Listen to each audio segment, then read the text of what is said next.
While growing up, most Indian kids are told to look out for government jobs as they provide economic as well as job safety. However, with a population of over 1.3 billion, it is not humanly possible that each individual can land a government job. Thus, the private sector comes to the rescue where big businessmen punt on their business ideas and provide employment opportunities to millions. However, call it a tragedy or pure brain fade, we Indians hurl abuse at those businessmen and mock them for trying to make a difference. We abhor the innovation culture and want to recede to cocoons of comfortability. When Twitter gets an Indian CEO, we rejoice. However, when an Indian CEO of an Indian company employs thousands in their company, we conveniently ignore their contribution. Is it the demons of a socialist past that are stopping us from growing? Or is that we have been brainwashed to believe that business and businessmen are inherently bad to the country's economy? Hi and welcome to TFI English, the national socio-political analysis arm of the TFI Media Group. I'm your host Isha, and in this video I will explain why we are a nation that worries about brain drain and curses the wealth creators in the nation. Let's begin. After Parag Agrawal succeeded Jack Dorsey as the new CEO of Twitter, a majority of Indians abroad and here in the country took enormous pride in the achievement. After all, it's not a daily occurrence that an Indian leads one of the biggest companies on the planet. However, the episode also proved the sheer duplicitous nature of the countrymen. Those cheering for Parag and Twitter are the same citizens who sneer and hurl abuses at the country's businessmen for doing the same, here inside the sovereign borders of the country and trying to give a fillip to the Indian company. Atul Mishra, the founder of the Frustrated Indian, summarized the main problem that is giving rise to such a precarious situation by tweeting, Ambani and Adani have generated more wealth and jobs for the nation than 20 Nadellas, 200 Pichais and 1000 Parags multiplied 10 times over. Yet, they only get hate on social media. We are a nation that worries about brain drain and curses the wealth creators in the nation. People idolize the likes of Sundar Pichai and Satya Nadella, even though they are serving foreign companies that pay little to no taxes to the Indian government. Google, Microsoft, Twitter, and other tech behemoth companies are based out of the US, and thus the major part of the taxes goes towards the American government's way.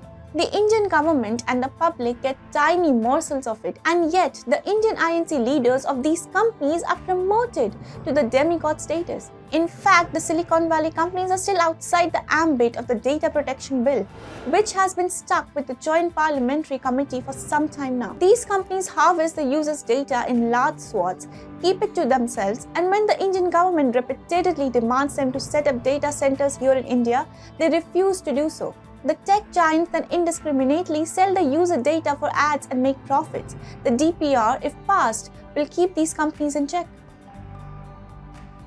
As far as the Indian business houses are concerned, the growing trend to cuss at them has been propagated by none other than Congress's talisman and prince Rahul Gandhi. The dynast who has not made anything from scratch in his entire life and has served the top position in the country's oldest party, courtesy of his surname, often accuses the Modi government of being Sood Boot ki Sarkar or Adani Ambani ki Sarkar. The accusation leveled by Rahul Gandhi is that the government supports corporates and its policies do not favor the common people of India. However, the truth cannot be far from it. The crony capitalists benefited more under the UPA era, and the Modi government shut the doors for them. It established a rule-based capitalist economy where profit and hard work are rewarded.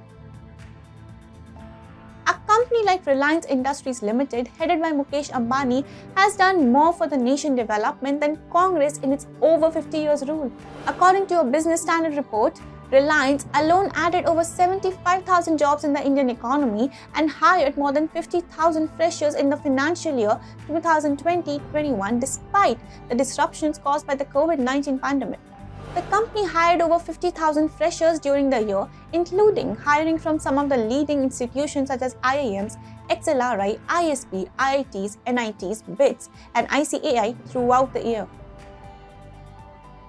Another homegrown company named Tata has managed to keep the Indian flag hoisted for over a century due to its commitment towards the people of India. Tata Consultancy Services, a part of the Tata Group, has over 4,69,000 of the world's best trained consultants in 46 countries. In February, TCS was named a global top employer by the Top Employers Institute for the sixth successive year. The company generated consolidated revenues of US $22 billion in the fiscal year ended March 31, 2020 and is listed on the BSE and the NSE, the two premier stock indices in India. Jamshedpur, a multicultural city in the eastern state of Jharkhand, has been founded by the late Jamshedji Nusarwanji Tata. The city is also called Steel City and Tata Nagar, or simply Tata. It houses some of the biggest companies of India, with the majority of them being part of the Tata Group of companies. It wouldn't be entirely wrong to claim that Tata has single-handedly managed to revamp the fortunes of the city. Akin to Tata, another Indian success story is Infosys. Based out of Bangalore, has been able to give the country back many folds. Having an annual revenue of $12.7 billion in the fiscal year 2020, the company employs almost 260,000 employees across the planet, with the major chunk of it being Indian employees. We, as a society, are highly suspicious of the wealth and job creators. By and large, India is a risk-averse society, and thus, the notion that businessmen are for the few chosen ones with billions in corpus is an idea that is perpetuated and ingrained in our brains from childhood.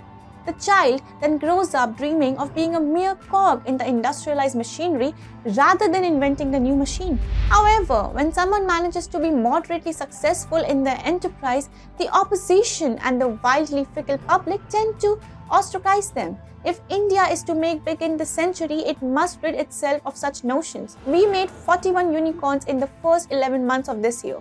If we want the next Twitter to be based out of India, the attitude of deriding our enterprises needs to stop.